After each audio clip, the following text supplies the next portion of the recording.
Common Sense. Common Sense. Now that we have a fucking name. Yeah. I mean, I liked her. I like the one we were working with too. But when my buddy Ed said, "Dude, you call it Common Sense, and the logo is 2 pennies," I'm like, "Fuck, that's so great! Right? I get it. It makes sense. I like it." Well, because I feel like that really also encompasses what we're trying to do. Is it's just for sure. It's our 2 cents on everything. Yeah. And we're also, I like to think that we are both very logical people. I think we're very logical people. I also will go so far as to say, like, we were literally just talking about this. Like, I don't give a shit about a lot of stuff. Yeah. And so I think that I can be very, what's the word? I like to see everybody's view. Sure. And then, I don't give a shit after that. I feel like it's really bad, but at the same time, I'm like, I don't know, like, how can I live through life in the most effective way possible? And I don't mean it in where I don't care about things that are important, but if it's not important, I feel like our society right now is very overly obsessive about every little thing. It's outrage culture. It's very much outrage culture, and it takes too much mind space. Like I tell my girlfriend all the time, there's a million things I haven't done. Just you wait. So like, why am I gonna spend time doing stuff with like dealing with like other shit that's not gonna help me proceed and like grow further in whatever I'm trying to do. Yeah. So I was telling my girlfriend this a couple of years ago, and it's become more real each year. Yeah. Is I only have the mental capacity to deal with so much. Yeah.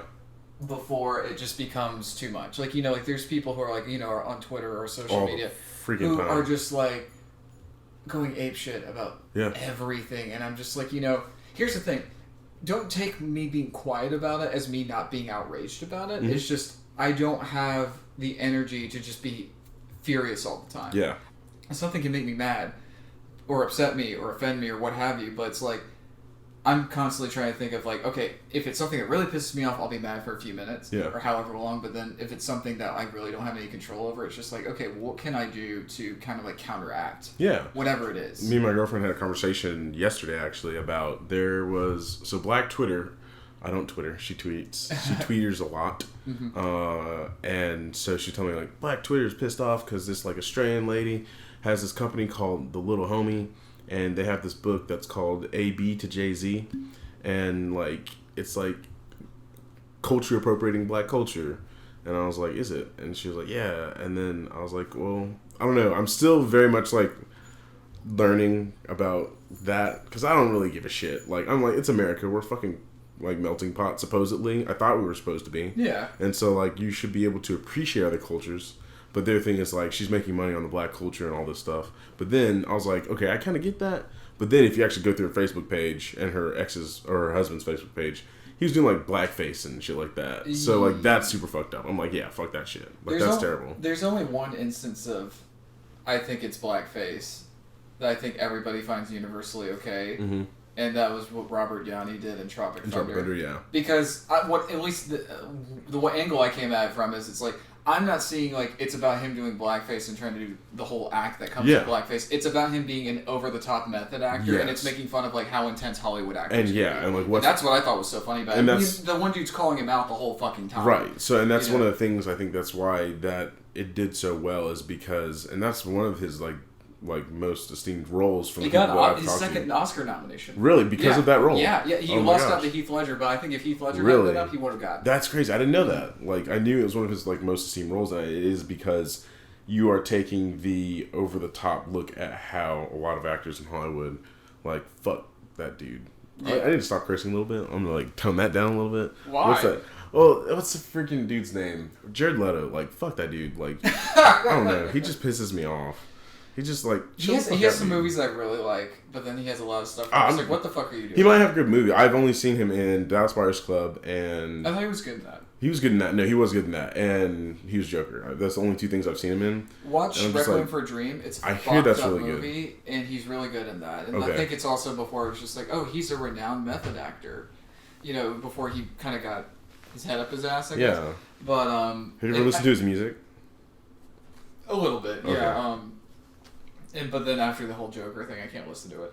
Really? Yeah, because I was one of the people who was like really like, let's give it a chance. Let's give it a chance. Like the tattoos came out, I'm like, I'm not crazy about it, but let's give it a chance. Maybe he's Jason Todd. I don't know. Yeah. But I don't know. And there's I will admit, there's a couple scenes in the movie I don't mind with him as Joker. Mm-hmm. But like especially there's one scene in the extended cut when basically like Harley's chasing after him on a motorcycle. It's before she becomes Harley Quinn. She's Harley GodzIlla, and she's helped him break out. And you see him like in his like Lamborghini, and she drives up next to him. And she's like shit talking, yelling at him, and he just puts his hand over like like on like covering himself in the window. I was like, okay, that's great. And the look on his face is like, oh shit, this bitch. Nice. But like, that's not what most of the movie was. Most of the movie was just him like turning into a monster, being ape shit. Yeah, like just like. Well, that's one of the things. Shit. So, have you read the New 52 Joker? Is that the one where he takes his face off? Yes. I fucking hate that Joker. I will say, I've not read the comics, or I've not read that Joker storyline or anything. The whole thing, yeah. But from what I had seen, like the few things I read just very little bits of it. And I think I was on Wikipedia one day and I read like the overview of that. Yeah. I don't understand. I hate that version because I think what makes Joker amazing is he is crazy, but he's very much... He's calculated. He's calculated. That's what I didn't like about Jared Leto's Joker. Yeah. Heath Ledger's, even Jack Nicholson's, even like it's cheesy as it is, Cesar Romero back in the Adam West like TV show. Mm-hmm. It's like all those Jokers were still very calculating. They were crazy as shit, but they had a total plan to everything. Yeah, and they're like very... he's dressed like a pimp, which you don't understand. And then on top of that, it's just like, okay, like we see the plan taking place, like he's trying to track down where Harley is and all that shit, but it's just like I don't know, it's just very I don't see him planning that. I just see that as just like he's so crazy that all of his like goons figured out how to do it, and he's just like, I'm gonna go along. Yeah. You know? Come on, bro. I just want to see Ben Affleck smash his teeth in. But that would have been fun. Well, I would have forgiven the grills if it's because motherfuckers smashed his teeth. I will say, the one thing I love about that Joker is the smiley face on the hand. I had the no smiley problem with face tattoo is amazing. I had no problem with the tattoos. I just didn't like the one across the forehead that's like the most literal thing in the world. Yeah. Although someone said, like, well, what if it's his, like, message to, like, Batman is, like, you fucked me up or something. Or if he's Jason Todd, it would have been, like, still on the nose. Yeah. But it's like, you know, if there's more to unpack with that, great. But it's just like, no, it's just bad. Yeah, it's just bad. It's not great. It's not great. With the New 52, I read the shit out of the Wonder Woman stuff to start with. Okay, it was great. Nice. I loved their first, like, I think it was a 2 or 3 issue thing. It was the very first like incarnation of like Justice League for the New 52. Okay. I'm like, there's your movie right there. Like I saw the Avengers and I read that. I'm like, it's the same thing. I want that. I did read some of the Batman stuff. I basically did the whole Court of Owls arc, which is nice. Excellent. I need to read that. I hear it's really, really good. Yeah, well, our friend Christian he's definitely an authority on Batman. He likes everything about like that run of Batman except for Mr. Freeze. I never got that far, but he said they fucked up Mr. Freeze. Really? Sad face. But the good thing is he said Scott Snyder, the guy who wrote it, he's doing other stuff too, and his other stuff's great. Nice. And he actually, I just finished reading Superman Unchained, which came out when I was in college, but I wasn't able to like get the a trade to read until I got it at Ollie's for like $4. Yeah. But I read it and it's like I think it's one of the best Superman books I've ever read, and it's like it gets it. Nice. Because I feel like a lot of people like this is a problem I have with like the latest like animated like DC stuff is they've made Superman have kind of a god complex and like that's not Superman. Really? It's like even like not like even like good Superman or bad Superman has a god, or like both versions of them have. I haven't seen any of the new animated stuff. The only I'm talking out my ass because the only one I can really remember vividly him having a god complex is Justice League War, which is an adaptation of that first Justice League like New 52 arc. But yeah, he's just sitting there and he's like, it's not like confidence, it's like I'm the shit. And it's just like, fuck you, you're Superman, you're humble, that's your whole shtick. Yeah. I don't know, but you know. Like, you can kill me, but you can also be my friend. Yeah, I don't know, it's Don't be really the schoolyard bully, bitch. For real, yeah.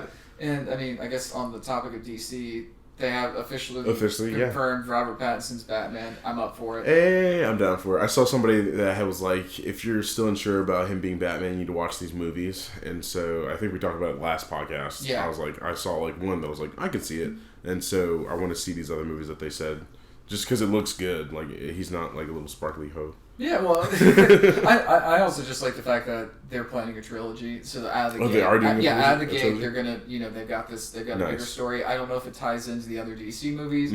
I hope they do, just because I want things to work. I don't want them to do Avengers movies kind of thing. Right. I want them to just do the cartoons. Yeah, that's all I want. Just do the cartoons. It's not hard. It's super simple. Yeah. I think.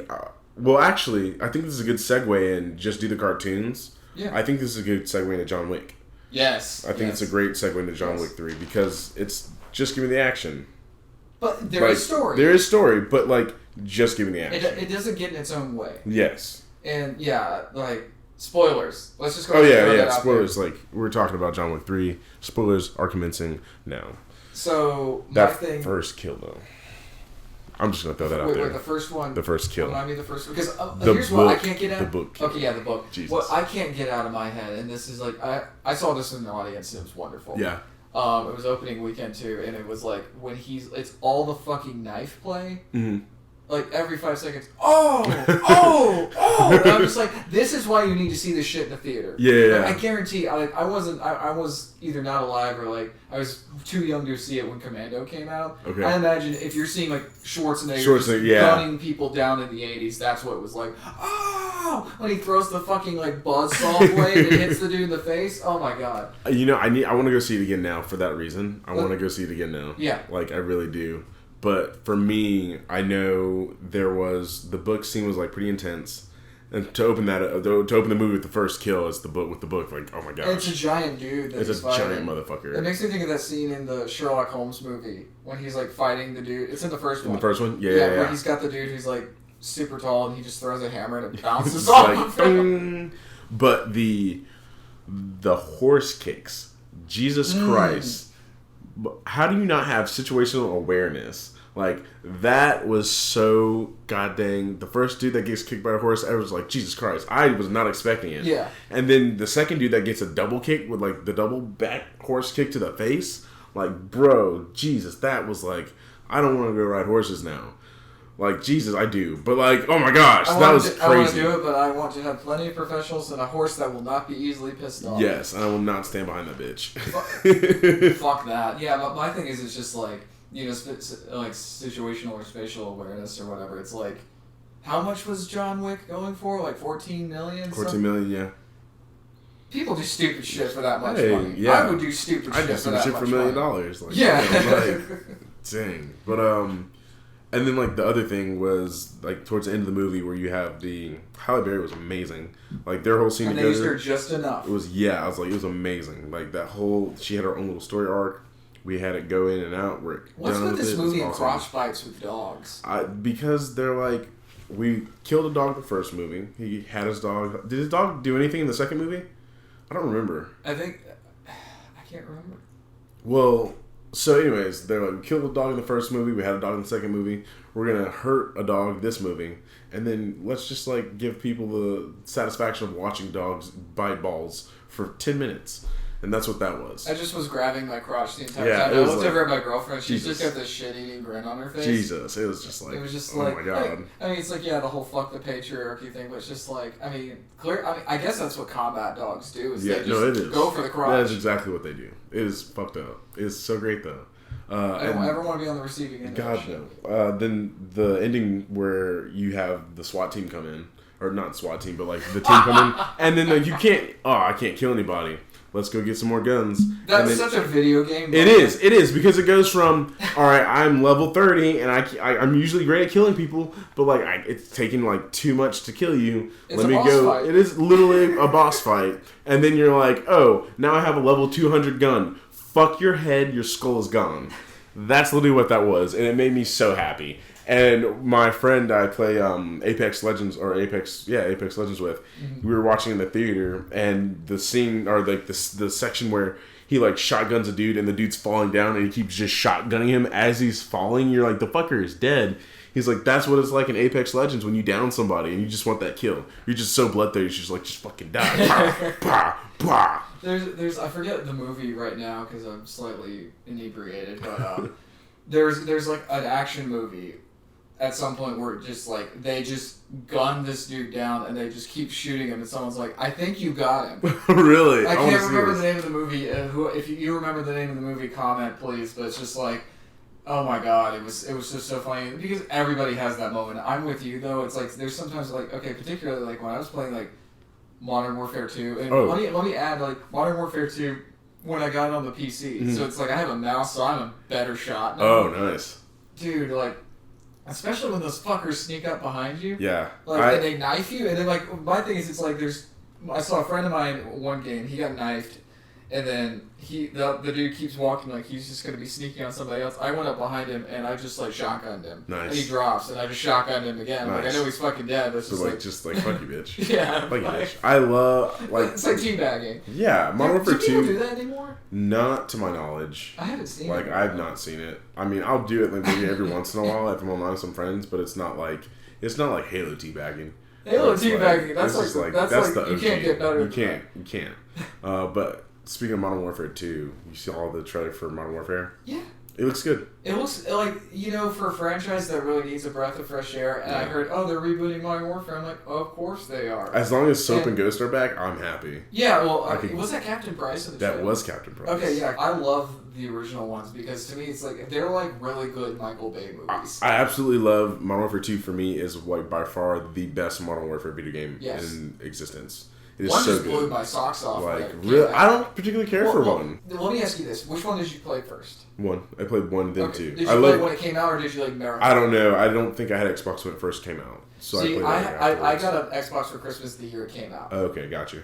And that was before that, it was like the only shooter games were either futuristic, Halo kind of stuff, or World War II. Mm-hmm. And so the fact that it's like, oh shit, they're going like modern with this crap. And they're telling like a story that's like, it's fictional, but there's a lot of echoes in reality. Yeah, for sure. And like my favorite thing in the entire game, you know exactly what I'm going to say, the sniper mission. Oh yeah. In terms of the campaign, like I think the stories are so great in those games, but that part right there is just like I felt so immersed. Mm-hmm. Even playing on a tiny fucking TV, I was so immersed in that shit. And then 2, I feel like they got the story people from the first one, and they're like go crazy. Yeah. And then you get Shepard. Oh god. Fuck. What I loved about Modern Warfare 2 is like the whole section when you're in Virginia, because I'm from Virginia. I love that whole sequence, especially like whenever you're holed up in the burger joint.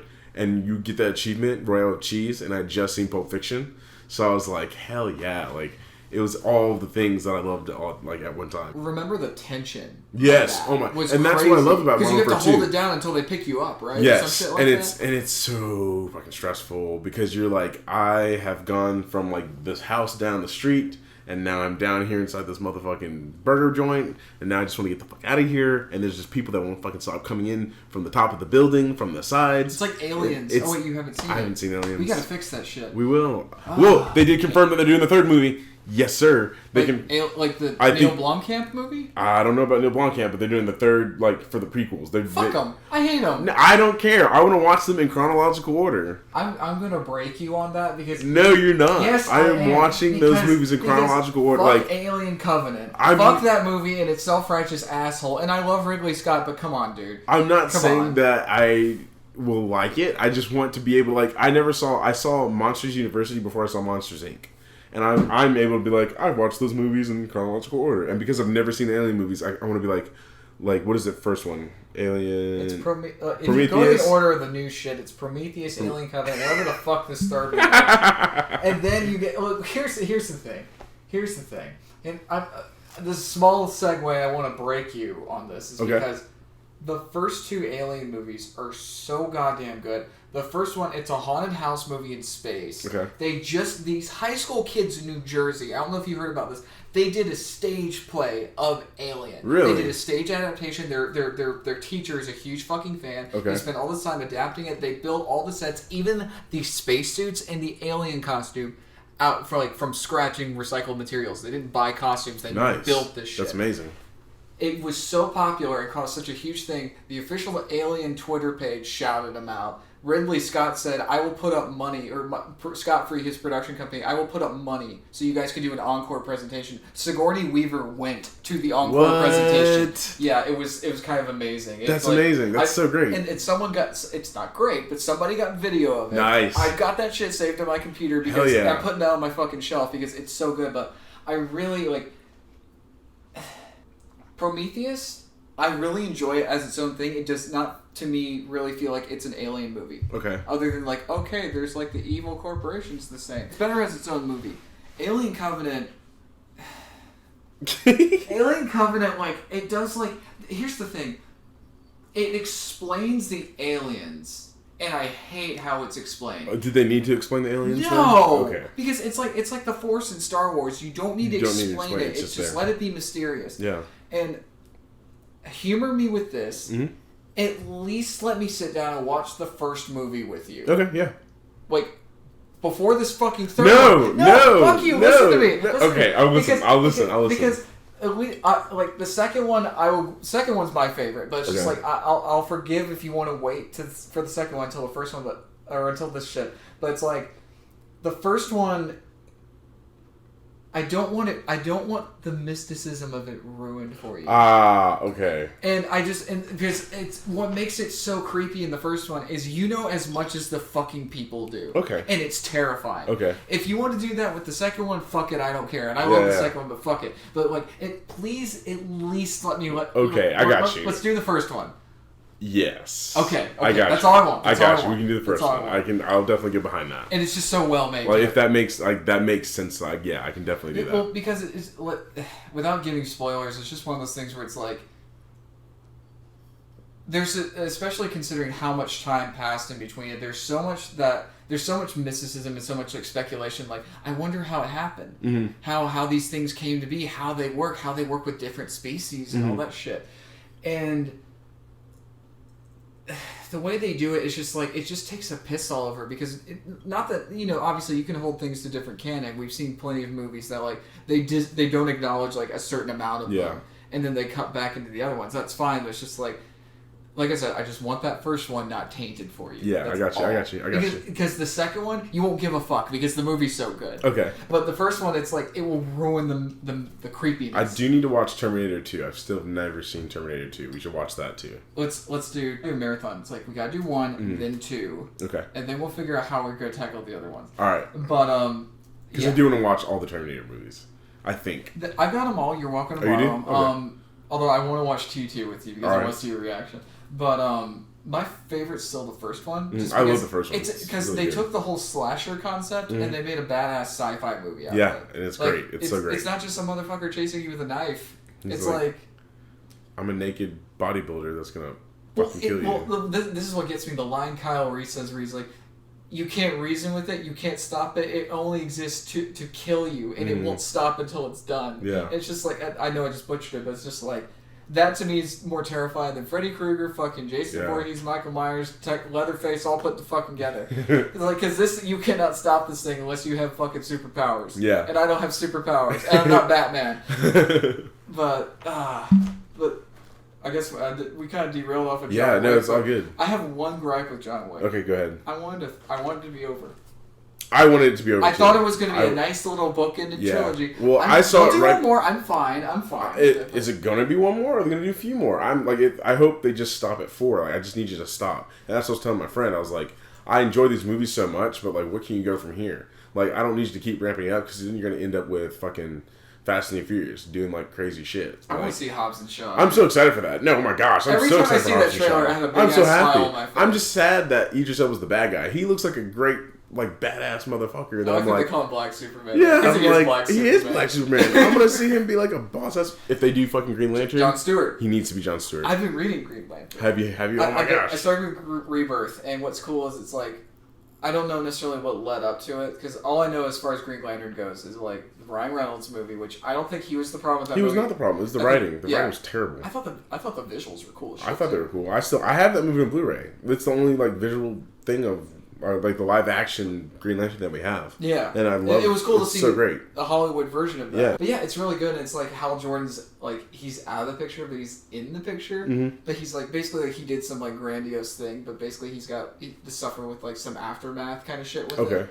Like it's kind of like a deal with the devil kind of thing. Okay, cool. And he's kind of like I don't know, he's being controlled, and it's cool because you see John Stewart and Guy Gardner, and Guy Gardner's being an asshole about everything. Because Guy Gardner is an asshole. Yeah. Jesus. And then John Stewart's like being straight edge, and he's just like, I wish you'd stop your shit talking. And then like some more stuff happens. And it's really cool. I mean, like I said, I've never really had any introduction outside the movie, and then like John Stewart in the cartoons. Mm-hmm. But it's like, I don't know. I like that. It's just space cops, but there's a whole extra layer of like storytelling and mythos to it. It's cool. Yeah, my favorite thing is about the Green Lanterns is just like the willpower and like the ring and like it's all mind thing. Like being able to create these things, and like the only thing that stops you is your imagination and being a kid and saying like, oh my god, yeah, ring can create everything. Like I don't know that like I just love the Green Lantern Corps because of that. Like that's like my biggest thing that I love about them. And then you have like just the characters, especially Jon Stewart, is just so badass. Especially his iteration, Justice League and Justice League Unlimited. It's just like, oh my god. He's the man. He's so dope. I love the one where I think I actually may have mentioned this last episode, but when they go back in time and he's like commanding that squad in World War II against the Nazis. Dude, I don't think I remember that episode. I know I've seen it. I don't remember it though. It's so good, and well, because you always see like straight edge Jon Stewart and how he's, and he's got his whole thing with Hawk Girl, which is like hell yeah, fucking sexy as fuck. but like seeing him, like getting to see him fully in that military thing, not with the Green Lantern thing. That's the whole thing. I don't think he can use his ring at that point for some reason, but it's just like. He's just, at that point, he has to just... It's kind of like when you take all the gadgets away from Batman, he's still a fucking ninja. Yeah. Or it's like Jon Stewart, it's like, he's still a fucking Marine. Yeah. And the thing is, it's like... Awesome. And it's World War II, but he knows how to operate the weapons. Mm-hmm. And he leads these guys. They take down, like, this farmhouse where these, like, Nazis are, like, held up. And it's just... Fuck Nazis. It's just cool to see good guys, like, kick Nazis' asses. Have you seen... Like, that's what I used to love about, like, staying up late at night at my grandparents' house. Because we didn't have TV. We would stay up, and then they'd show, like... Justice League, like the regular show, and then like at a certain time, I think it was like 10 p.m. Then they'd show Justice League Unlimited because it's a lot edgier. It's not even a little; it's a lot edgier. Yeah, like characters were fucking, niggas was dying. Like, it was crazy. I love that show. I need to get that show on Blu-ray. Like that's a phenomenal show. I got it for Christmas 2 years. Do you? Oh my god, I'm so jealous. Well, what's funny is I thought it was the first series, and I still want the first series because that's what when they like showed that Comic-Con trailer when they're still shooting Justice League the movie, somebody cut it in with the theme song from that, and I cried. What? Oh my gosh, I need to watch this. I'll pull it up before you leave. Alright, I need to watch this. It's so good, and it's just one of those things where that's what I think of. Because what I loved about Unlimited is like they didn't hesitate. Like every season was like 26 episodes, but every 3 or 4 episodes it was like one big arc. Yes, and it felt like chapters in a book rather than rather than just season of the week or flavor of the week. Yeah, and that's what I don't know. I don't watch a lot of TV, so maybe they still do it.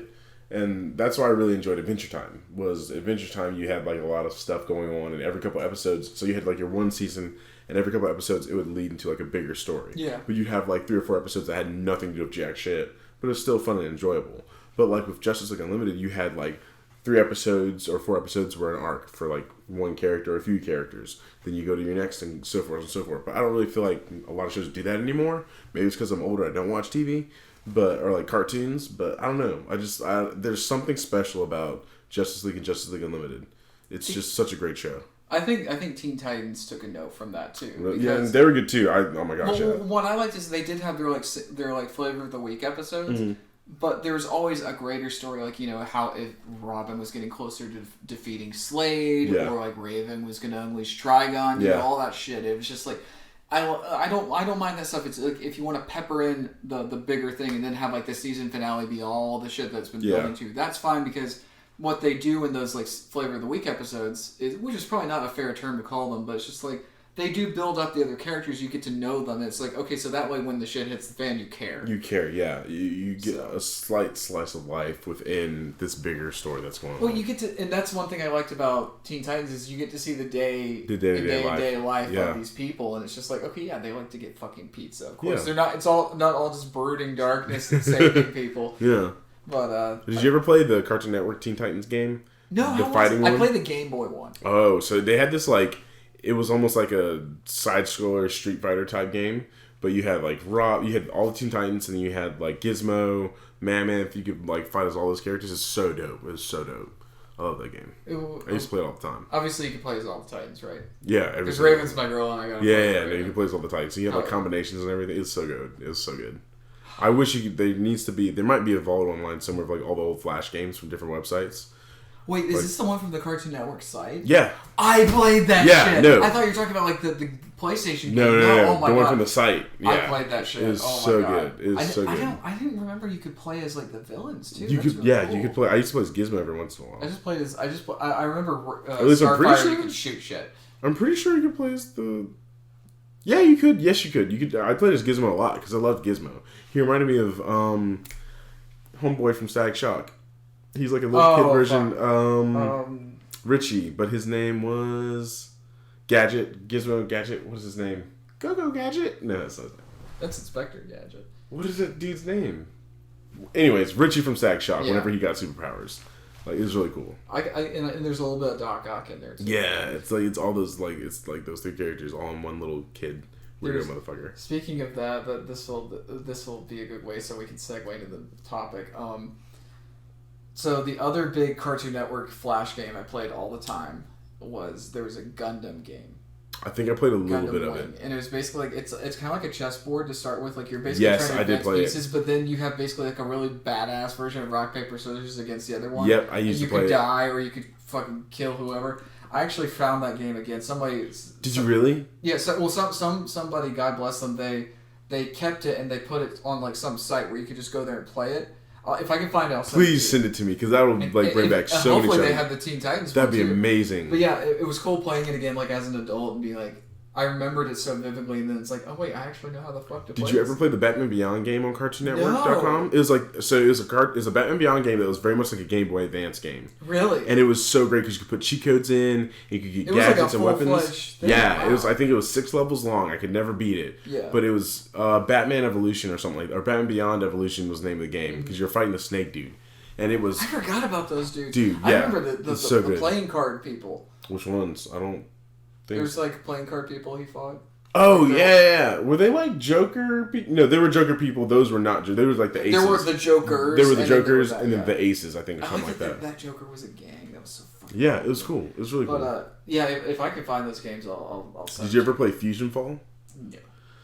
I finally, like years after it came out, I finally was able to like get a computer that ran it, and I was like, this is bullshit. Because I didn't play MMOs. Like, I can play... I don't play MMOs now either. I just don't... I'm not an MMO person. I'm either like get me online with some friends and we'll like play Apex or Call of Duty, but like, or Conan, because I've been playing Conan recently. But I don't know. I don't MMO. I'm gonna find a way to get that on PlayStation. You should. Play it. It's fun. Because I've been playing it on PC since it was early access. If you don't get live, don't buy it on PS4.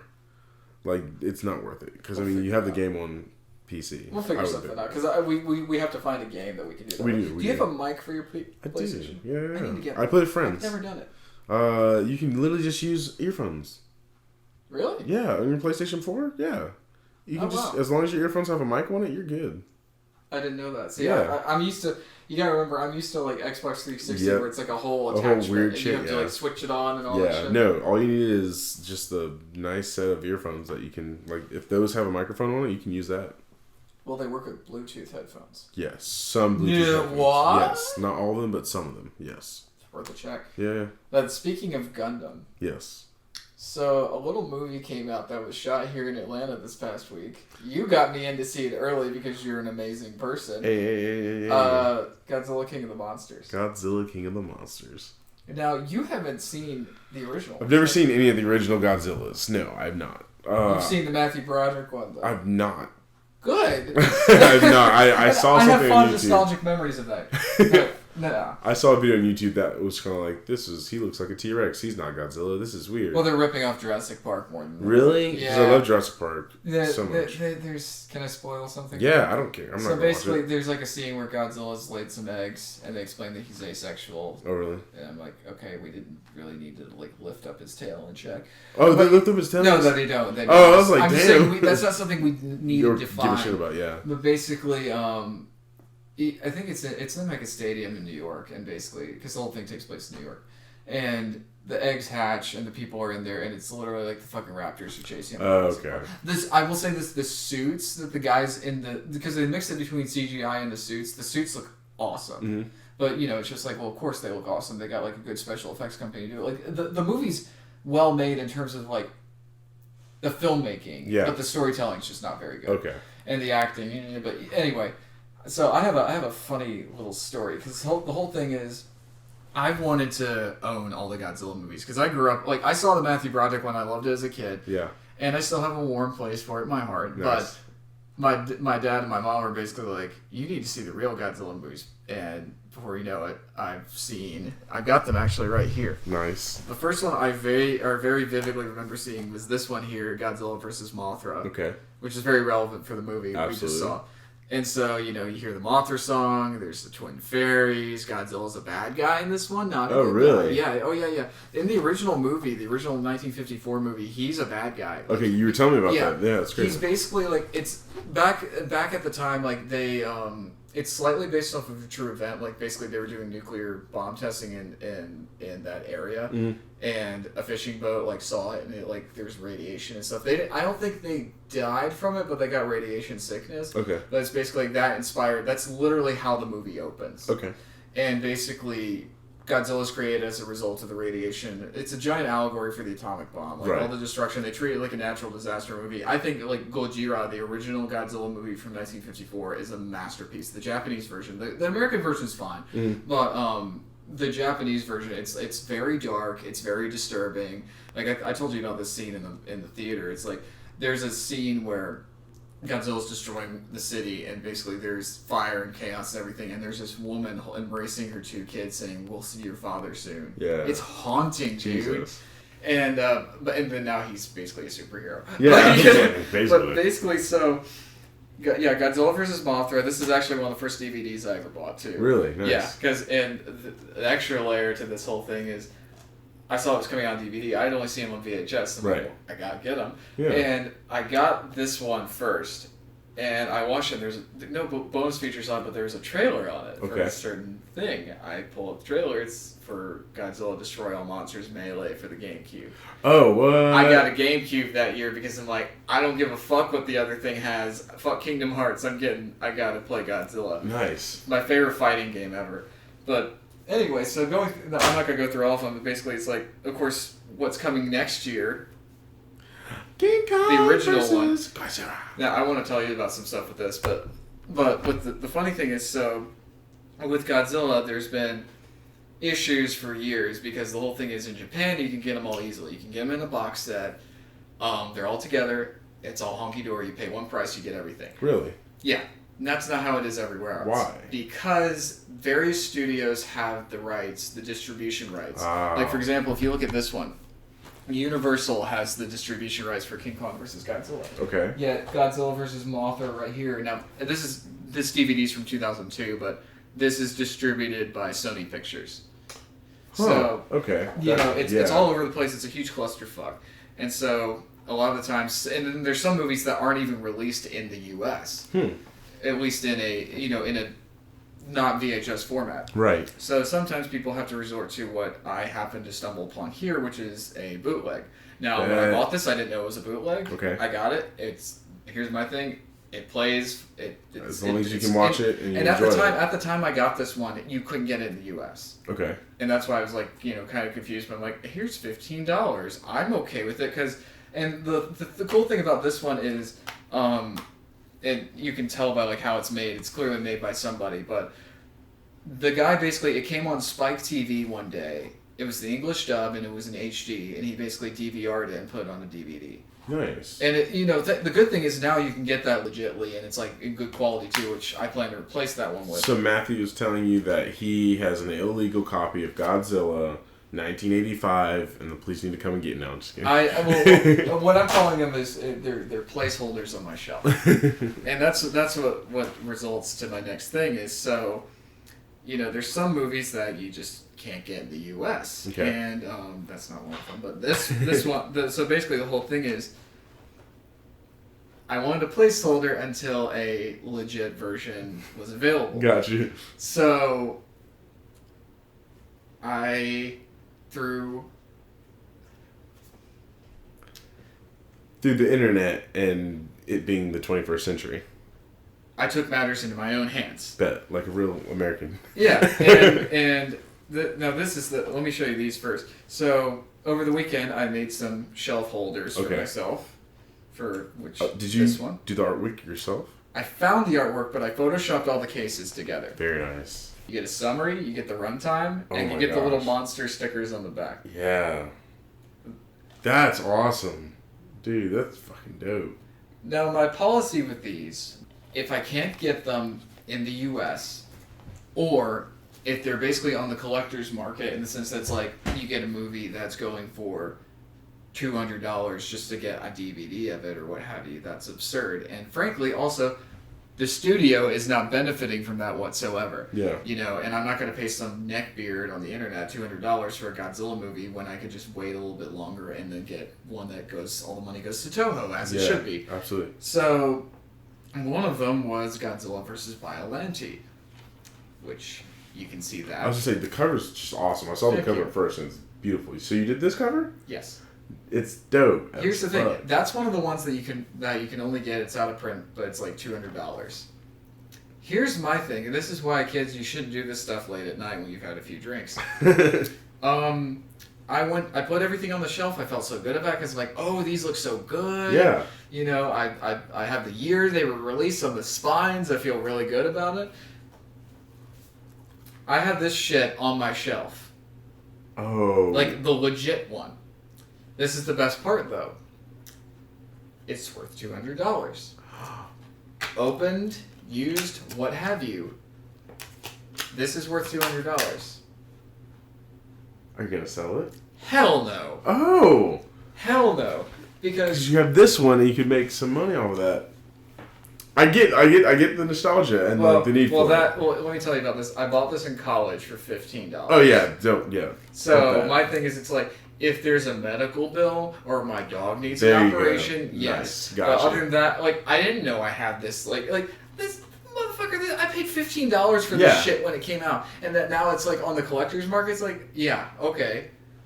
But yeah, I just it was so funny because it was right before we were going to go do, me and Ashley were going to go do something. Okay. And I realized I have the same goddamn movie I already. Now. Like, okay, I'm cutting this part out. I'm going to bleep it. That's what I'm doing. A movie I already owned. So whenever I was movies, or you actually, if you have games actually. If you already own it, it's like having an extra copy of something you already own. So that's what I did with this one. Because I can't find the disc. Really? So, yeah. But what's cool is I found all the stuff.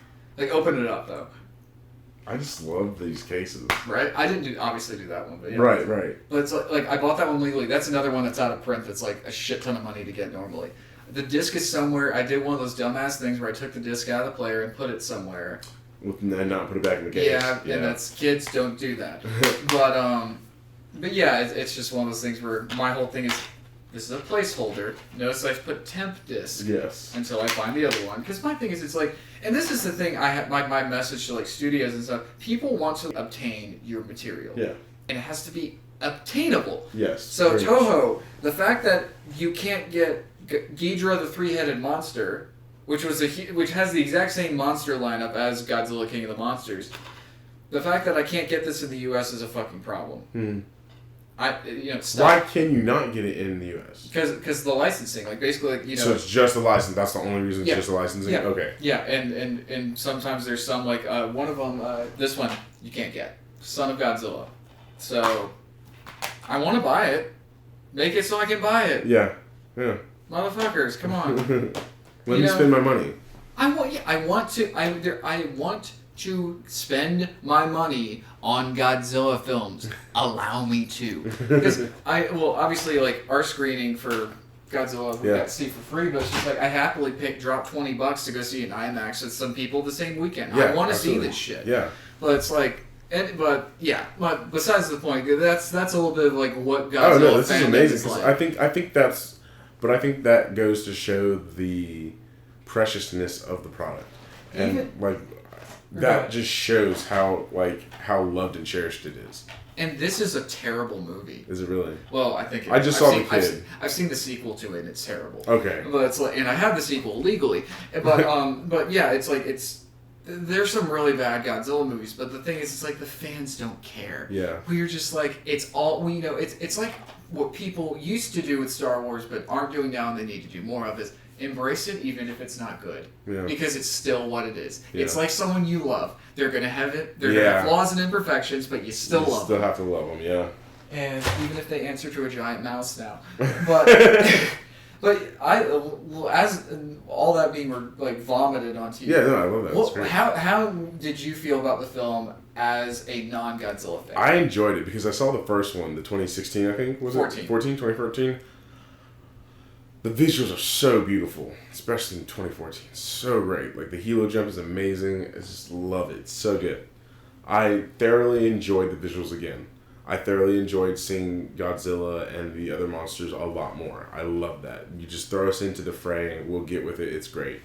one of the things I was scared of was watching Millie Bobby Brown be like, I can talk to the monsters from the trailer. And I'm glad they didn't do it like that. Yeah. I'm glad she was not, because like this is. We don't need magic and shit. We don't magic and shit. I hate kids in adult movies. I will say that like, I'm looking at your Logan poster. That actually worked. But like, because it was a part of the story. Because it was a part of the story. It wasn't just like, I'm the kid who's tagging along. Yeah, and I can do some adult shit now. Like, even though she could do some adult shit, it wasn't like, it didn't take you out of the movie. Like, it didn't take you out. It was like, okay, cool. Well, she was the one pointing out how, spoilers. Yeah. She was the one pointing out how fucked up her mom was. I love that. And I also, like, I told you this, I was like, I kind of wish they didn't redeem her mom, because her mom was a bitch. You know what my biggest problem with it is? It's not even the redemption, it's the fact that they have this beautiful self-sacrifice scene with Ken Watanabe as Dr. Sarazawa, and it was so, like, I mean, I remember leaning over to you right after it happened, I'm just like, that was beautiful. Yeah. And, you know, and then I just felt like it undercut it. Yeah, I was going to say, they definitely undercut it with her sacrifice. Yeah, and it doesn't mean so much because, well, you're the fucker who caused all this. It's not like in a Game of Thrones kind of way where it's just like, you know, somebody's like doing something noble and heroic and making up for their past sins to help, you know, keep the thing going forward. It's not, there's not enough build-up for that. Yeah. It's just like, I could get in the plane or I could drive away. Yeah. I'm going to drive away and then have my one-liner. Yeah. Which I liked. I don't remember what she said. Long live the king. Oh, that was bullshit. Fuck her. Yeah, she did. Like, I love that line, but it was not emotionally earned. It was not. It was definitely not emotionally earned. It was just like, we have to kind of wrap this up, and my thing is just like, these characters are going to be in Godzilla vs. Kong. Just do it then. Yeah. I am really, I don't know, I just love the visuals. Like, whenever you have the three-headed monster. Ghidorah. Whenever you have Ghidorah in the Hurricane, I always get... My grandpa said Hurricane. Yeah, Hurricane. I can never say it. I always say Hurricane. The Hurricane. Is that how you say it? I don't know. That's how I say it. Okay, so the Hurricane, whenever you have Ghidorah in there, it's awesome. Like, it's just so cool. You see the lightning. Yeah, you can see the shadows. And everyone's like, fucking shoot the Hurricane. And it's like... No. Bitch, have you shot a hurricane? Like, yeah, it's so cool. I just love the looks of it. The characters are cool. I enjoyed it. I just enjoyed it. It was fun. It was like, it wasn't mindless, but it was just enough to where I didn't have to think about it a lot. Like, I enjoy mindless movies nowadays. I used to watch a bunch of independent films when I was younger that was like, this is so deep, man. It's gonna make you think, man. I'm an artist. I'm an artist, man. And I'm like, I don't give a shit about art anymore. Like, and I feel like I get a lot of shit for it, but I'm like, motherfucker, there's too much shit going on in the world for me to care about extra shit in a movie. Like, just let me just get away from the real world. Yeah. And they did that in such a great way. I enjoyed it. It's escapism, which is what films of that time were all about anyway. And I'll say the things that I disliked about the movie first, because I very much loved the movie. Mm-hmm. I didn't like this then rehashing the self-sacrifice thing within like 30 minutes of it happening already. Yeah. And I also thought there were too many human characters in the movie. I will say that too. Way too many. Like, I thought Kyle Chandler was great. Mm-hmm. I thought I enjoyed him. I thought, and he gave it his all too. Yeah. One thing I respect, all the actors took it very seriously. Mm-hmm. Like, you know, not seriously in the sense that it's like Jared Leto sending fucking corpses to his castmates. Yeah. But, you know, it's like, or condoms or whatever the fuck it was, but it's like, you know, they're performing as if they're performing for another movie. Yes, it was like for sure. A serious movie, and I appreciated that. Yeah. But I just like, I know they're setting up Charles Dance, the guy from Game of Thrones. They're setting him up for like, he's clearly going to be in Godzilla vs. Kong, and then like, I don't know, there's just a lot of people, like, you know, like Ice Cube's kid's in it. Yeah, and like he was like, it did need to be Ice Cube's kid. Yeah. I mean, it was cool. I love him. It was cool. I love him. Yeah. I think it's great. I want to see him in more stuff. Yeah. But it didn't need to be him. Well, you could have casted like anybody. Because every time I show him, like, oh, it's Ice Cube's kid. He's gonna be alive because it's Ice Cube's kid. Yeah, it kind of takes some of the suspense out of it. Yeah. It's just like, you know. And meanwhile, this teacher from Stranger Things pops up. Yeah. You're totally in it. What's his name? Wait, I know his name because I know him. He's great. What's his name? Oh my gosh. I forgot. And it was cool because it's like the teacher from Stranger Things and 11. Like, they're both right there together. That was really cool. And they shot in Georgia, which is where they shoot Stranger Things. Yeah. But, you know, I really liked him. He's in it for, like, a blink of an eye. Yeah, but, like, then, he's got enough time where, like, I know who that is. Yeah. And if you don't, you're like, I know, I've seen this motherfucker in something before. Yeah.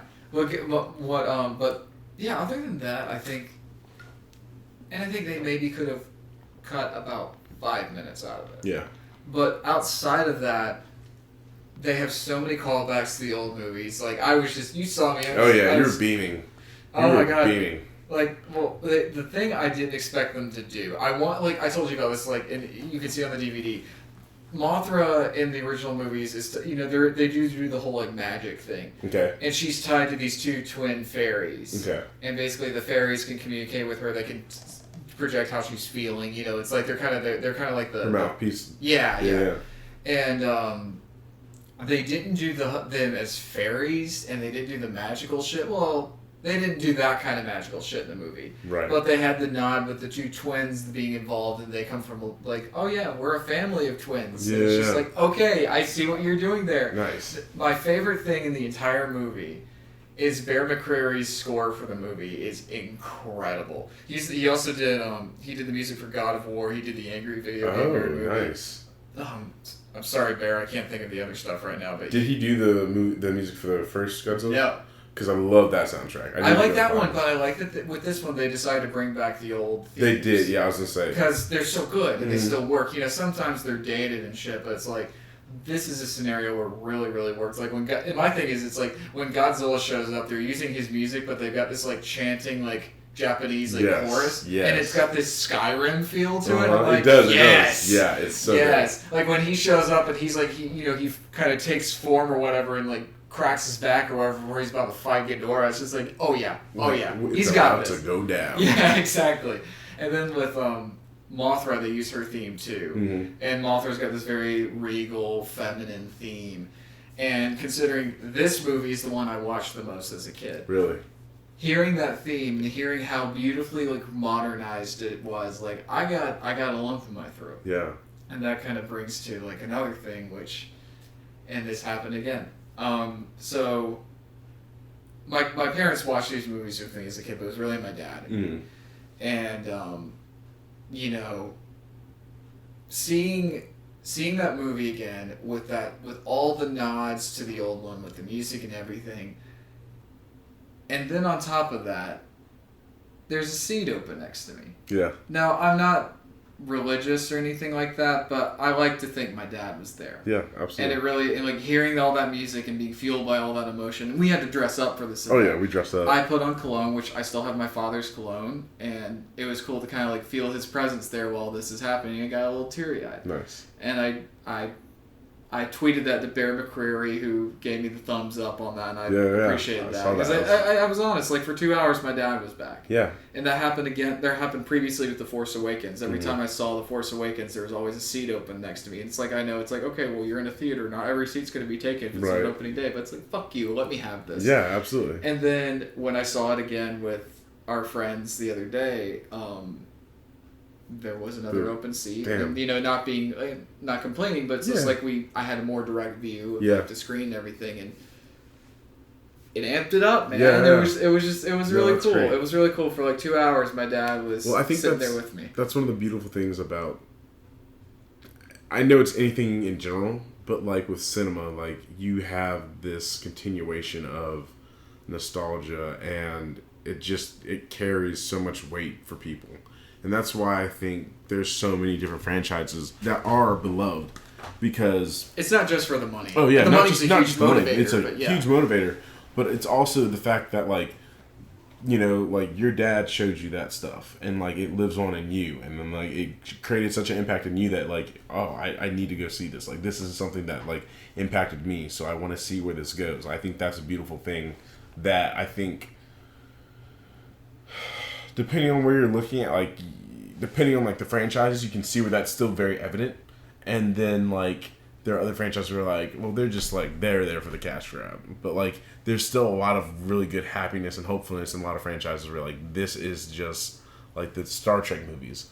Oh, my gosh. Like, J.J. Abrams' Star Trek movies, I love them so much.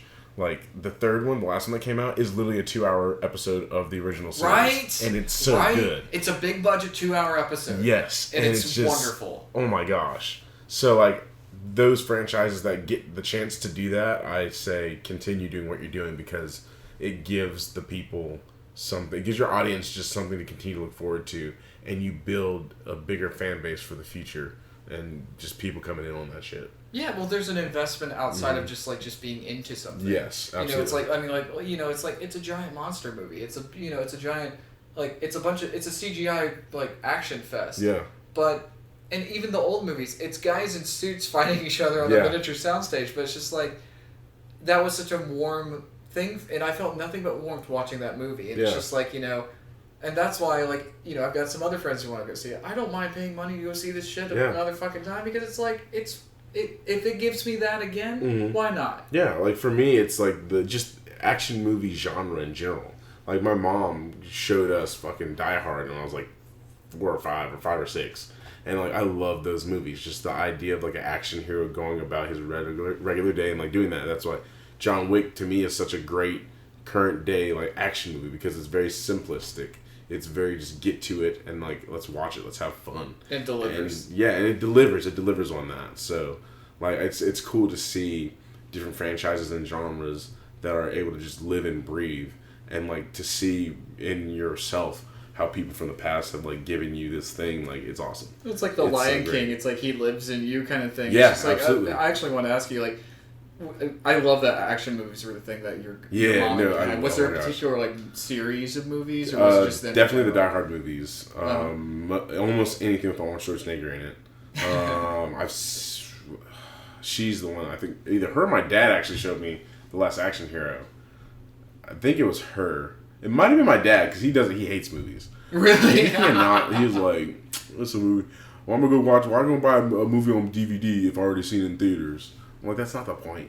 But dad's like that. Yeah. But he also owns a shit ton of the Bond movies. So oh, it's nice. Come on. Yeah, everybody's got that one. Yeah, you've got something. Yeah. So I know for sure it was Die Hard was the series for sure. Anything with Arnold Schwarzenegger in it. Whenever Expendables came out, I know me and my mom and my older brother went to go see that. I feel like there's another series that I'm not thinking of. Rambo? No, I saw the Rambo movies. We did watch them together. I think we just saw the first one with her. First one's great. The first one's so good. Did you see the trailer for the new one? I'm so excited. It looks like Logan, but with Rambo twist. I just don't watch him die. I'm not gonna get on it. No. I just don't watch him die. I hear you. It does need to end, but I'm also I just know the man's been through too much. Let him go. Here's how I feel with it is, it calls back because I love the fourth one. Yeah, the fourth one's amazing. It's so good, and it bookends it, and that's why when I heard they were gonna do a fifth one at first, I'm like, fuck this, why are they? Yeah. But then I saw, I'm like, okay, and the story's been kicking around for 10 years. Really? Yeah, Stallone's been wanting this to be the final one. Okay, cool. And basically, the trailer doesn't really give you that much, but this is what I've read. Is it's essentially he's at the end of the fourth one, he's gone back home to his father's farm in Kentucky. Yeah. Or not Kentucky, Arizona. And he's I'm going to find peace in this life. Yeah. And what I love about this is they're clearly doing the last ride of the outlaw kind of thing. I'm not coming back from this, but I'll get it done. Yeah. But, with this it's he's finally found this peace. He has basically his house, his Hispanic housekeeper and her daughter are that one. He never had a wife or family, but that was his surrogate family. Yeah. And basically these fucked up drug cartel guys have gotten them, and he's going to get them. He's not going to stop. And what I like about this is he kind of does it with Colonel Troutman in the third one, but it's not as good. With this is just he's not holding back, and he's going to get them back, even if it means he can't come back. And that's just, he's personally invested in this, and I love it. Rather than it's just okay, I got to do the right thing at the end of the day. This is him I will save my family. Yeah. It's it's taking the whole Taken premise, but making it so much deeper, because this is a guy who's been around since the 80s doing this shit. Nice. And so I don't want to watch him die either, but if he dies for something he believes in, I'm I can definitely. It's earned. And I feel like it will be earned. It looks phenomenal. It does have that very Logan look. Yeah. I'm down for it. I'm sad face, but in a good way. It's a very good sad face. Yeah. Have you seen the Rocky movies? I've not. I've only seen. No, I've not. I've only seen. What did I tell you? Bro.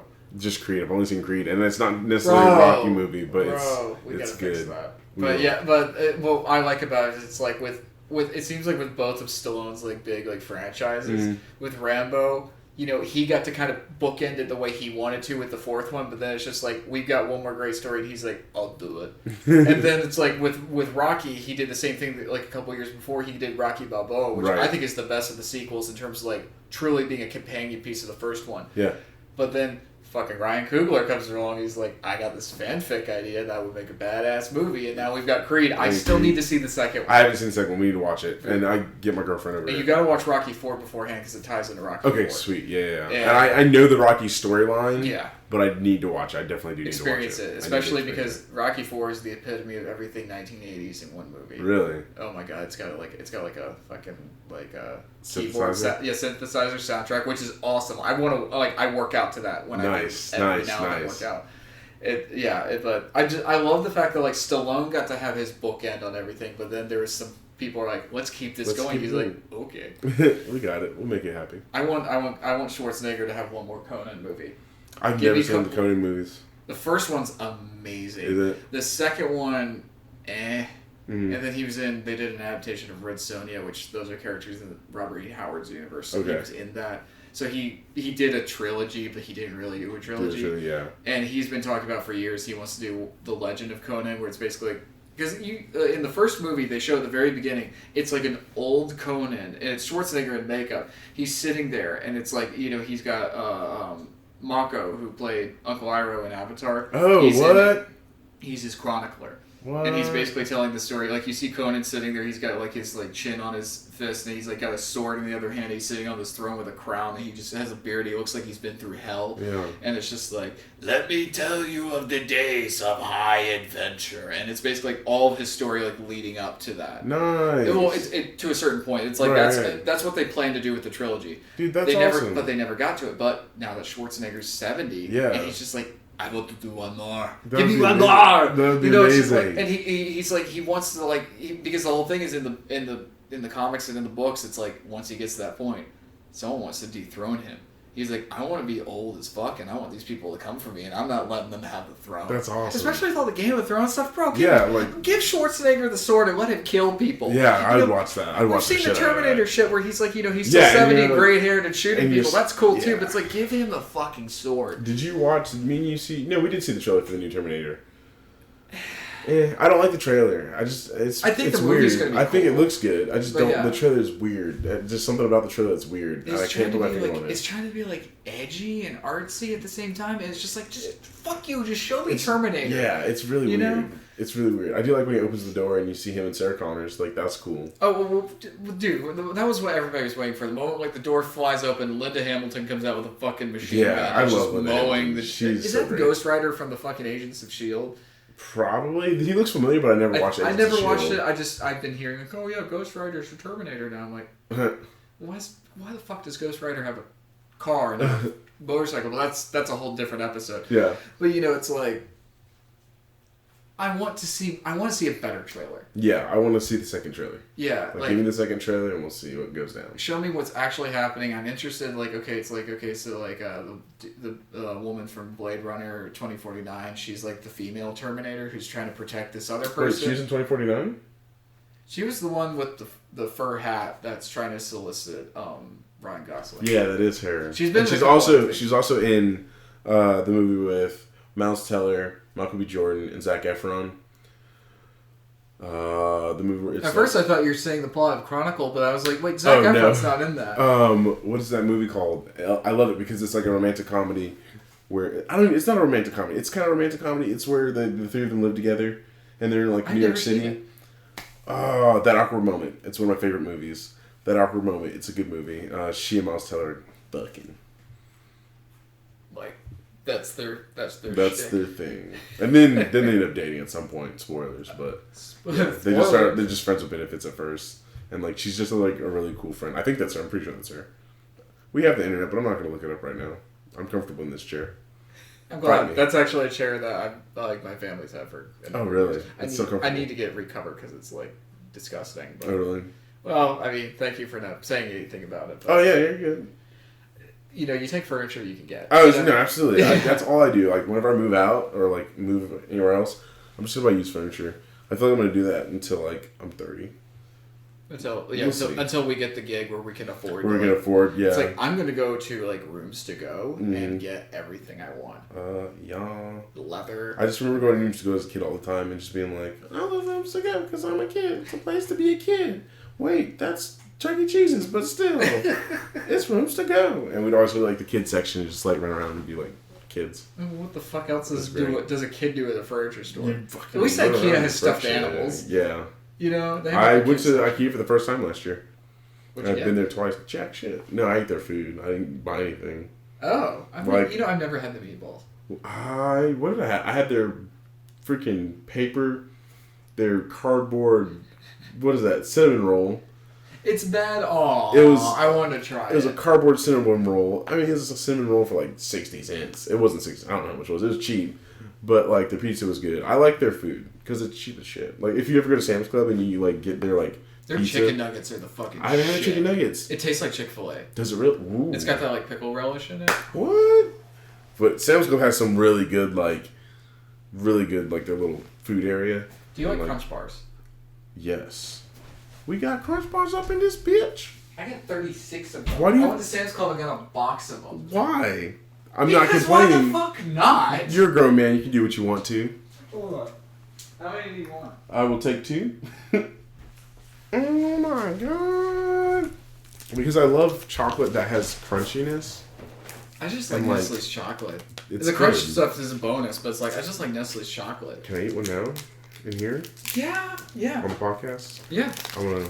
God. Not sponsored by Crunch, but not we're open to Crunch, it. But we're sponsor me, love me. But no, yeah. So I had to go. I had to go get Crunch. This is brought to you by an ASMR Crunch video. Let the chocolatey goodness fill your ears. Not sponsored. Again, not sponsored. I have a mini retail story to tell you. Mm-hmm. I've been looking all fucking over for that goddamn Sprite limeade. I cannot find it. I've not seen it yet. I've been seeing the ads. I've seen like Sprite Berry something. I was at McDonald's and like Sprite Berry something. Like, and this isn't like just one of like the flavors out like the 3,000 fucking things where you just go to the machine and pick. It's one of those. Yeah. Because I remember back in the day they had a tropical Sprite version. This is back in like the mid 2000s. They had one as like a tropical like summer version. It has like Well, they brought that back. That's at McDonald's in the machine. You see that machine? Oh, that's what that. Oh, fuck. But they also have like this berry Sprite something that they're trying to be like, this is great. And I'm like, this tastes like shit. I like the grape Sprite from those machines. It tastes like Pez, and I love Pez. I'm terrible that I just mix everything. You're one of those fuckers. I am. Suicides? I suicide the shit out of stuff. But Coke and sweet tea is amazing. I'll try it. Coca-Cola and sweet tea, especially if it's like crack tea. And when I say crack tea is when you make sweet tea with so much goddamn sugar that it's fucking crack. You're literally getting a high off of the sugar from the tea. You're not drinking tea at that point. You're drinking sugar with some tea on the side. We're Southern boys. If that's we are Southern boys, yeah. Whenever I used to work at Maryland Boys Pizza, I'd always come through and be like, y'all making that crack tea? Is that crack tea good? It's great. You can't... Sweet tea is not sweet tea unless it's crack tea. I'm just thinking Tyrone Biggums. Yes. You got some crack? I love how that's become a meme in the past few years. It's like, y'all got any more of them Game of Thrones episodes? Or, that kind of shit. It's just like, oh my god. It's hilarious. But yeah, no, I haven't had crack. I've had crack tea. I have not had the. I was like, you haven't had crack ever? I was like, that's great. I haven't had crack, but I have had crack tea. Yeah, crack tea's amazing. It's so good. That's how my mom made it. Which, Mom, I'm throwing you under the bus. You ruined me, sweet tea. It's funny because a coworker of mine last year, like we stopped at McDonald's and I got a sweet tea and he got an unsweet tea. And I was like, why don't you get sweet tea? He's like, I like sweet. Like he put sugar in it himself. Really? I'm just like, why don't you just get the sweet tea? Because he's like, they put so much goddamn sugar in it. It's like drinking sugar water. I'm like, that's the point. That's the problem. That's a problem. Yeah, like that's the point of sweet tea. And he's from California, so I'm not. Oh, he's a bitch. Yeah.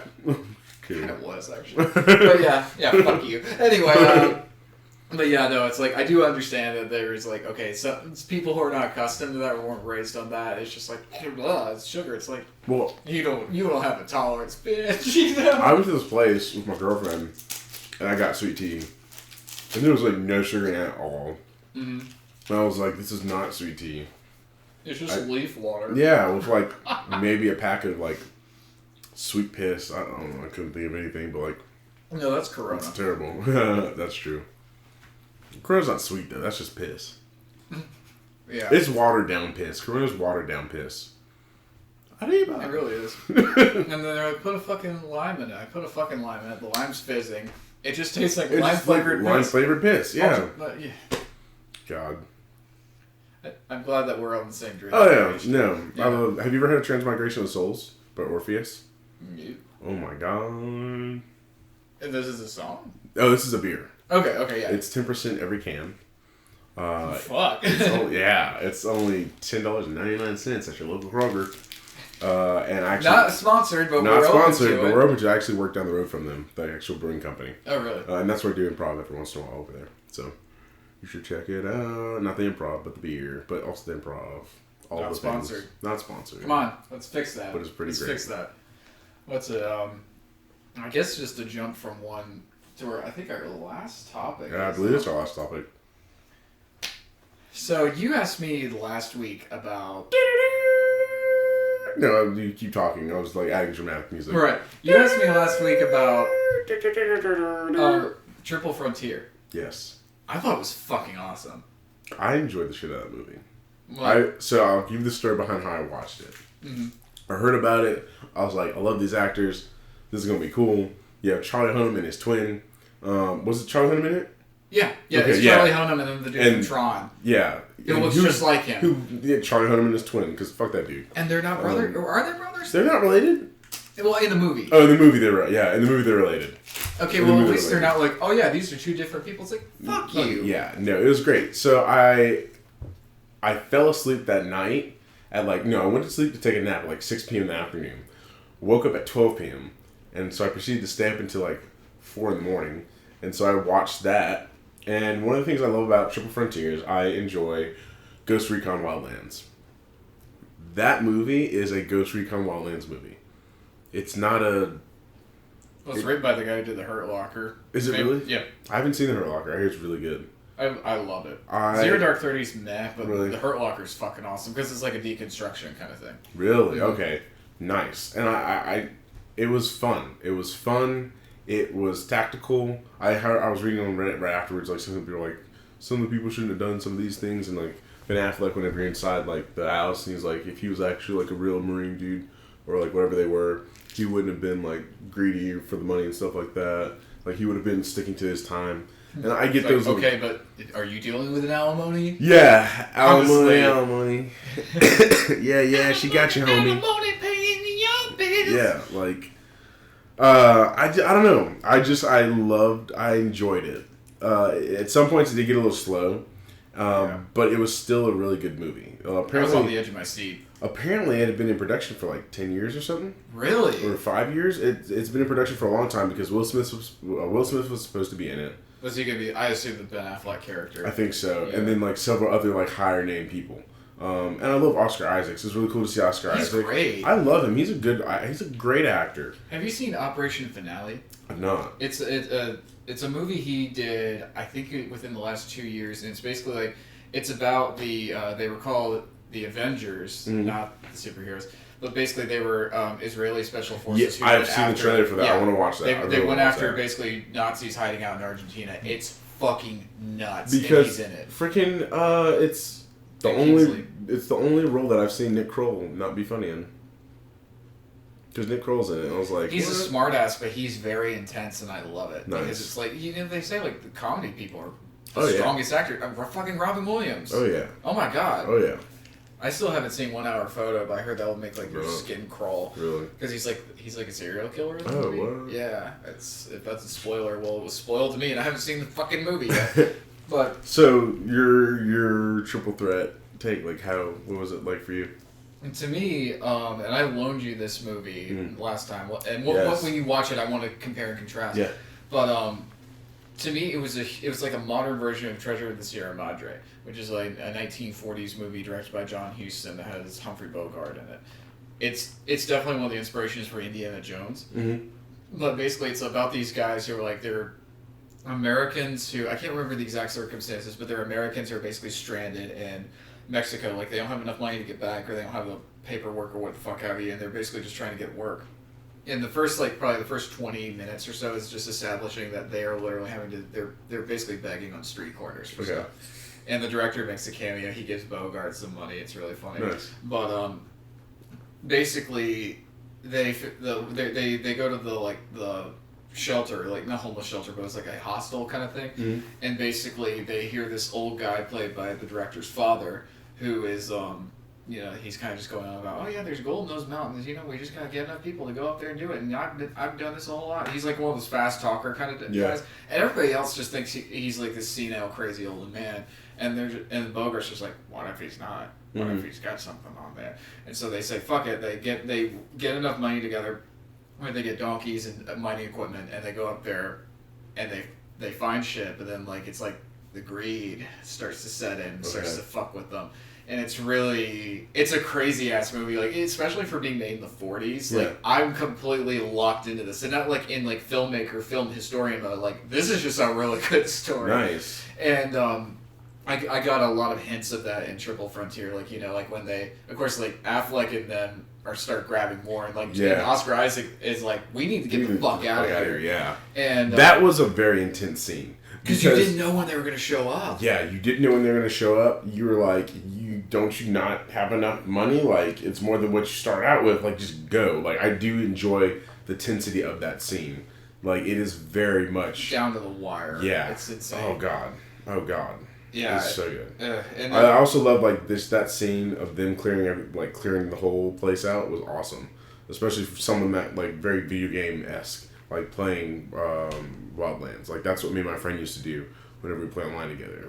We'd send our other two guys around. We'd post up places and it captured that tactical and the adrenaline style with it. Yeah, it really did. It kind of made me think of there's one guy, because they knife a bunch of people, mm-hmm. Stealth kills or kind of thing, and it's just I think it's in the 4th Rambo movie, there's this great moment where one of the dudes, actually it might be in this, or it's a different, I can't remember it. I've seen it in a movie You've seen before. too many people get stabbed in movies. Well, not even just that, but it's just there's a thing where they stab a dude and kill him, and then they're basically they're in the water.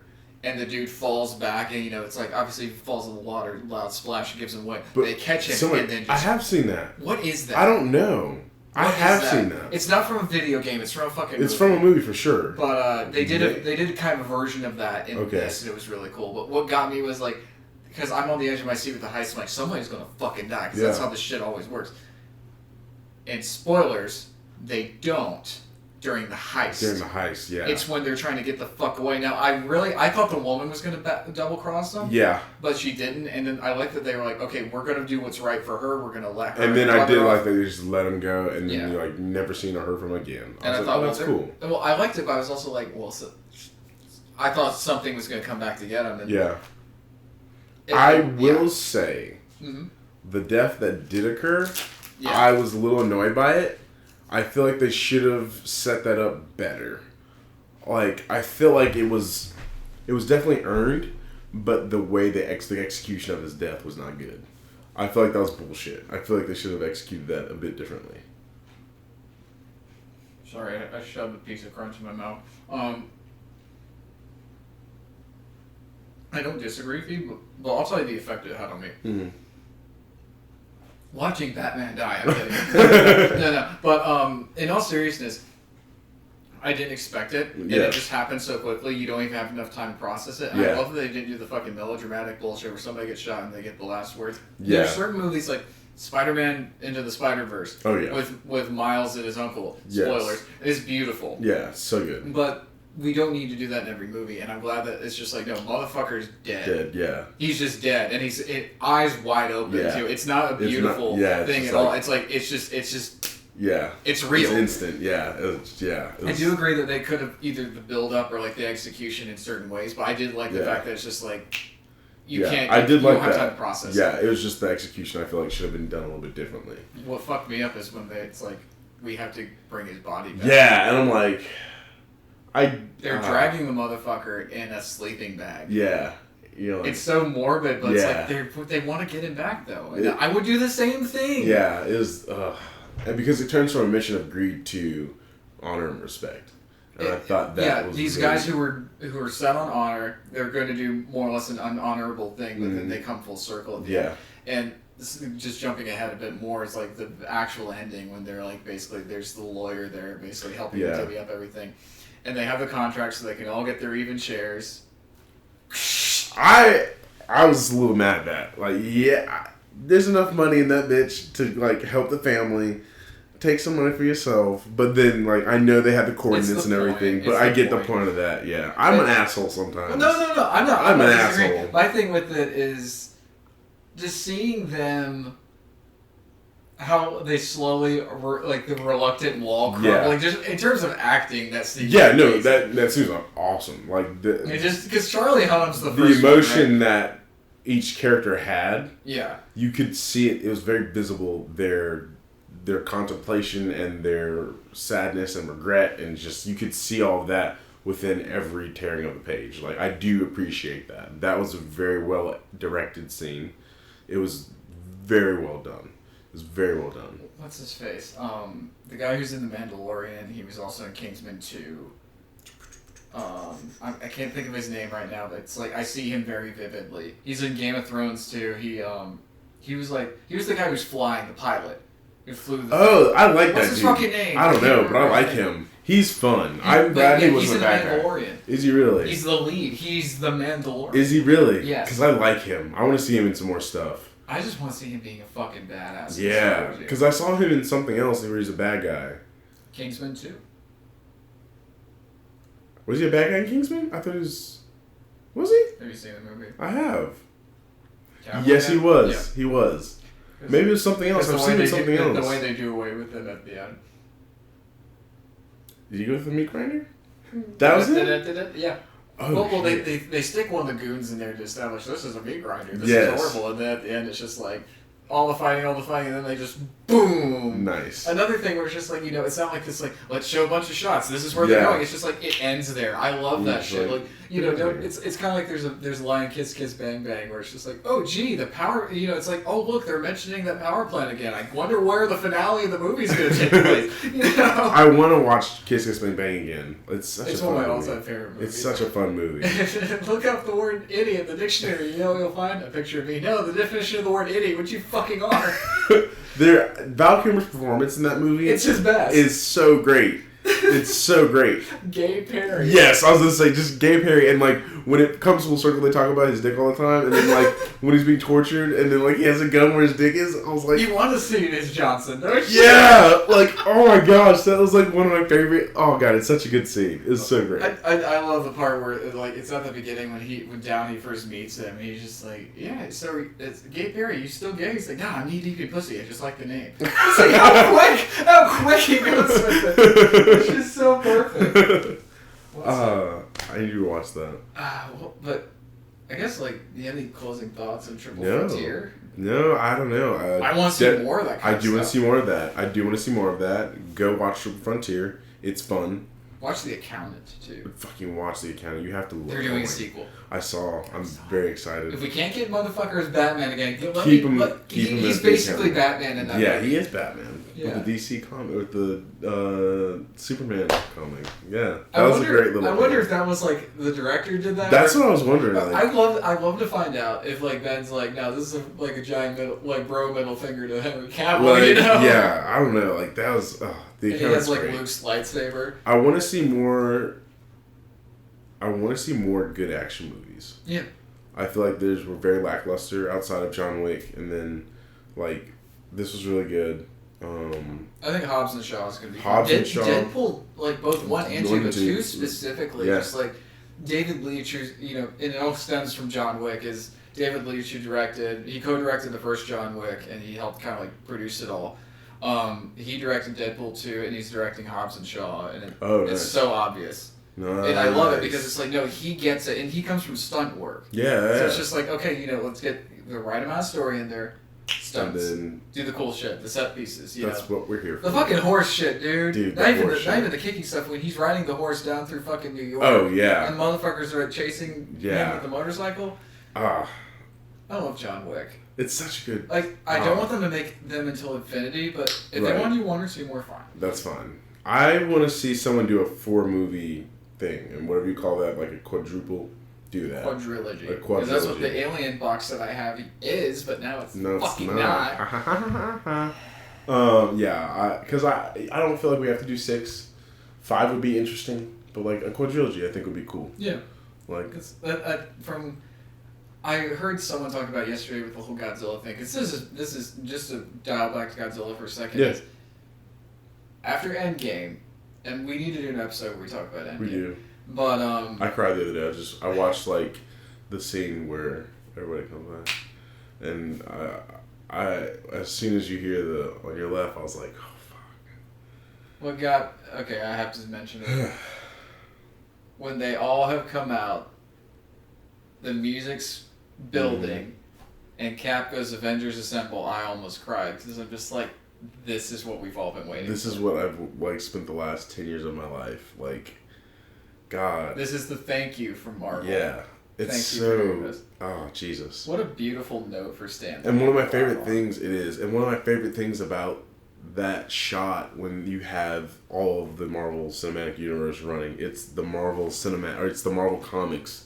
It's literally the Marvel Comics, it's a like panel, that picture. It's what Civil War was supposed to look like, it's so good. Okay. I'm gonna get out of that headspace for a second. And I love when, like Black Panther shows up and he starts doing the chant and his army comes behind, like he's got this look on his face like, oh y'all fucked now. I'm just like, yeah, you done fucked up, Aaron. Epon babe, nigga.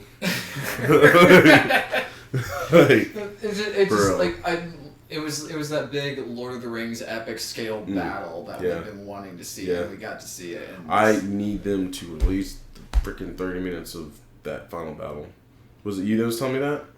Someone was telling me there's 30 minutes of the final battle. Like, they shot that much stuff. And that's, like, they give me a director's cut. It's like we already watched a 3-hour movie. Yeah, we will watch a 3.5-hour movie. Yeah, just give it to me. I want to see that battle. Like, I want to see everybody do their own little thing. Like, just give it to me. Just the fact that they have, like, a half an hour of stuff that's just like, well, we did all this. Someone told me that, so I hope it's true. Me too. Like, I know there's a 3-hour cut of Black Panther.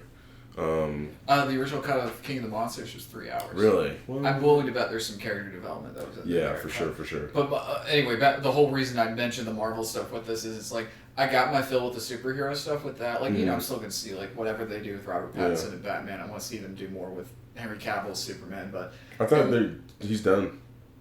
I'm very sure I read something where there was a big rumor coming out. Basically, he was supposed to do a cameo in Shazam, but schedule-wise, he couldn't do it. Remember that. And basically, that started a huge rumor mill thing. What Warner Brothers and his agent came out and basically said is like, there's nothing in the pipeline right now, but we're still working on. We want to do something, and that's what that's what he's basically confirmed. Okay, cool. And I'm fine with that because like if wait until the right project comes along, that's fine. Let's not rush it. We already saw what happened when you rush it. My thing is, it's like, I'm happy with the superhero stuff. I got kind of my bookend with Endgame. As far as these cinematic universe things, give me more fucking Godzilla shit, dude. Like, give me more monster shit. It's like, because this is like, you don't have to sit here and weave this like epic web. Yeah. Just show me the shit. Like, fucking, if you would have told me 10 years ago that they were going to be doing a Hollywood big budget remake of King Kong versus Godzilla, I would have told you you're fucking crazy. Yeah. I've heard the rights might go back to Toho after that. I hope this after the next one? Yeah. I hope they make a fuck ton of money off of this one. Yeah. So then Toho will be like, oh, we'll let you do a little bit more. Yeah. My thing is like, Toho, you do your movies. Let Hollywood do theirs. They're making fucking money regardless. Yeah, absolutely. And put them on fucking DVD where I can get them. Yeah. Yeah, for sure. The following audio presentation is property of Lake House Creative, LLC. Any reference to copyrighted works is for review and commentary purposes only.